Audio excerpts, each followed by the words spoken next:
संस्कृत सुधा अष्टमः पाठः परोपकारः के अंतर्गत आज हम इसके अभ्यास कार्य को देखेंगे। तो सबसे पहले हम पाठ के अनुवाद को देख लेते हैं। जैसे ये था इदम नदी से च भवती तक।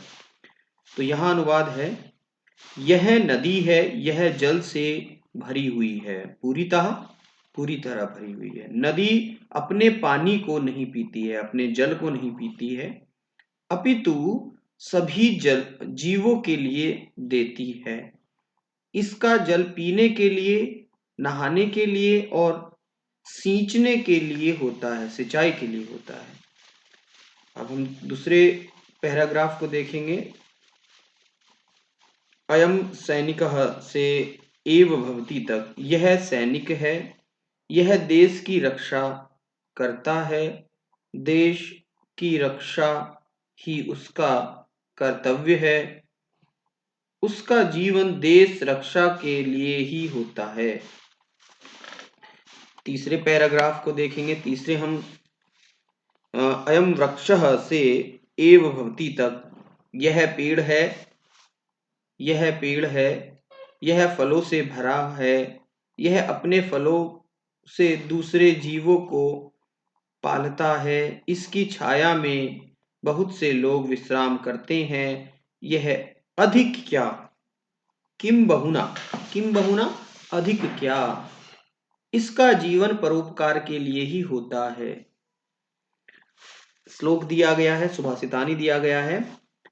परोपकाराय इदम शरीरम, परोपकार के लिए ही वृक्ष फल देते हैं, परोपकार के लिए नदियां बहती हैं, परोपकार के लिए गायें दूध देती है, परोपकार के लिए ही यह शरीर है। इसके बाद यहाँ शब्द अर्थ की बात की गई है।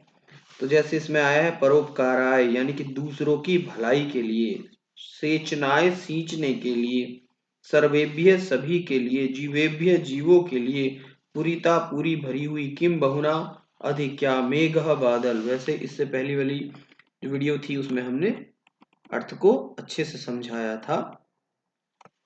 अभ्यास कार्य पे आते हैं। जैसे यहाँ लिया गया है, पहला प्रश्न है, उचित पदम चित्वा उत्तराणी लिखत। उचित पद चुनकर उत्तरों को लिखो। उचित पद चुनकर उत्तरों को लिखो। जैसे यथा, उदाहरण दिया है, नदी केन पूरितः अस्ति।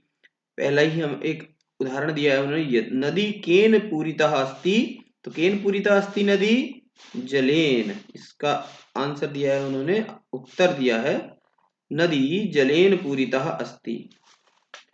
अब पहला है हमारा, स्वजलम का न पीवती, का स्वजलम न पीवती, तो का नदी। इस दूसरे का उत्तर है नदी, नदी स्वजलम न पीवती। खे, अब खे को देखेंगे। देशम कह रक्षति, देश की रक्षा कौन करता है, देश की रक्षा कौन करता है। देशम कह रक्षति, देश को, देश की रक्षा कौन करता है, तो कौन करता है, सैनिकः। इसका उत्तर है सैनिकः। सैनिकः देश देशम सैनिकः रक्षितः, यानी कि देश की देशम सैनिकः रक्षितः, देश की रक्षा सैनिक करता है। दूसरे वाले को हम देख लेते हैं। यहाँ नीचे आप देख रहे होंगे दूसरे वाला,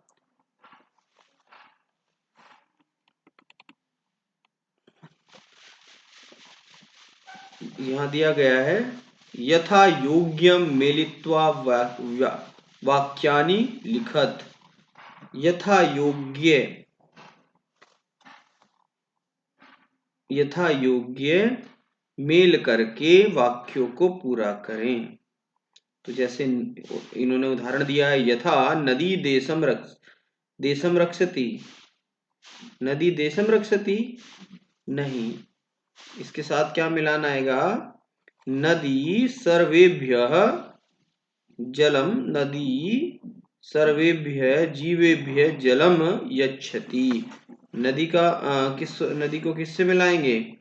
नदी को मिलाएंगे नदी सर्वेभ्यः जीवेभ्यः, यहाँ स्पेस थोड़ा कम आ रहा है तो इसको नदी को हम यहाँ से मिला देंगे, नदी का मिलान कर देंगे यहाँ से नदी सर्वेभ्य से, सर्वेभ्यः जीवेभ्यः, यहाँ विसर्ग छूट गए हैं, जलम यच्छति, नदी सभी जीवों को जल देती है। वृक्षः, वृक्षा के साथ क्या आएगा? वृक्षः स्वफलम, यहाँ से आ जाएगा स्वफलई जीवनम पाल्यति। स्वफलई जीवान, जीवनम नहीं जीवान है, यहाँ जीवान है, जीवान जीवों को बहुवचन है यहाँ। स्वफलई जीवान पाल्यति, अपने फलों से जीवों को पालता है। कौन? वृक्ष।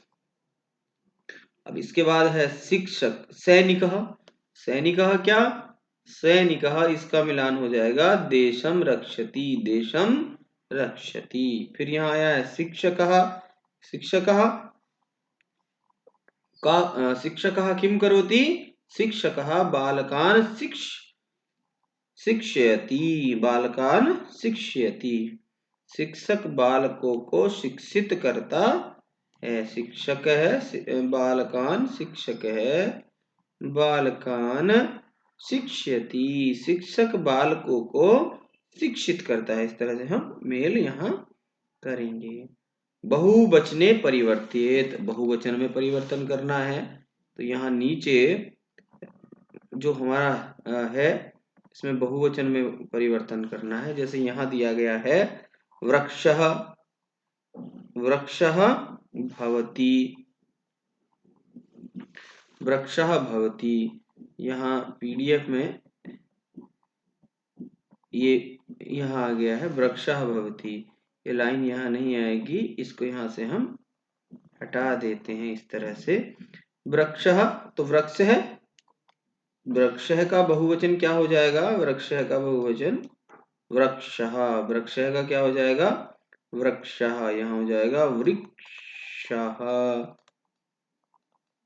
भवति वृक्षः भवन्ति, भवति का क्या हो जाएगा? भवन्ति, वृक्षः भवन्ति। ठीक है, अब सैनिक का क्या हो जाएगा? सैनिकः, सैनिक का बहुवचन क्या हो जाएगा? सैनिकः, सैनिकः रक्षन्ति, रक्ष्यन्ति, सैनिकः रक्ष्यन्ति, क्योंकि वचन के अनुसार ही यथा वचन जो कर्ता होगा, क्रिया भी उसी वचन की होगी। तो यहाँ सैनिकः रक्षन्ति, सैनिकः यानी कि कर्ता बहुवचन है यहाँ, तो यहाँ क्रिया भी बहुवचन की आएगी। ठीक है, इसी तरह से आया है हमारा नागरिक है, तो नागरिक का क्या हो जाएगा? नागरिकः, नागरिकः, नागरिकः गच्छन्ति, बहुवचन की ही क्रिया आएगी गच्छन्ति, नागरिकः गच्छन्ति। ठीक है, अब जन है, जनः, जन का क्या हो जाएगा? जनः पीवन्ति, पीवन्ति, जनः पीवन्ति, जनः पीवन्ति, यहाँ से क्या आ जाएगा? जनः पीवन्ति। तो इस तरह से हमारा, अब यहाँ से जो हमारा है उचित चित्रम दृष्टवा उचित पदानाम चित्वा रिक्त स्थानानि ये जो दो उदाहरण है ये हमारे इस ऊपर आने थे। तो यहाँ गया चित्र को देखकर उचित पद चुनकर रिक्त स्थानों को पूरा करें। तो कौन कौन से हैं? जैसे यहाँ चित्र में हमें दिख रहा है, उसमें दिया हुआ है कि किसान का फोटो, यहाँ मैंने ले लगाया तो किसान का फोटो है। तो अयम मेघः वर्षति। ठीक है, अब यहाँ से क्या है, जैसे जो ये थे पद, परोपकाराय मेघः रोपणम गर्जनम। ठीक है, अब मेघः करोति, मेघः किम करोति? मेघः गर्जनम करोति, मेघः किम करोति? मेघः गर्जनम करोति। उत्तमम कृषकः किम करोति? कृषकः रोपणम करोति कृषकः रोपणम यानी कि रोपाई करता है, रोपण धान की रोपाई। एतस्य जीवनम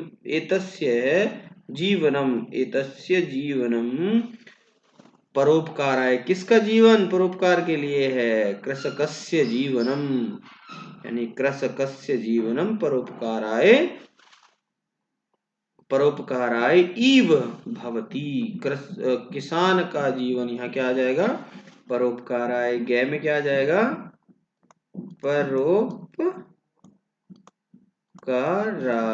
परोपकाराय यहाँ क्या आ जाएगा? परोपकाराय इव भवति। किसान का एतस्य मतलब इसका जीवन परोपकार दूसरों की भलाई के लिए एव ही भवति होता है। किसका जीवन? कस्य जीवनम परोपकाराय इव भवति? कृषकस्य। चित्रम अनुसारेण कस्य जीवनम परोपकाराय एव भवति? कस्य जीवनम? कृषकस्य जीवनम परोपकाराय एव भवति। परोपकार के लिए ही है। अब नीचे दिया है शिक्षण संकेत, यहाँ से शिक्षण संकेत को भी देख लेते हैं।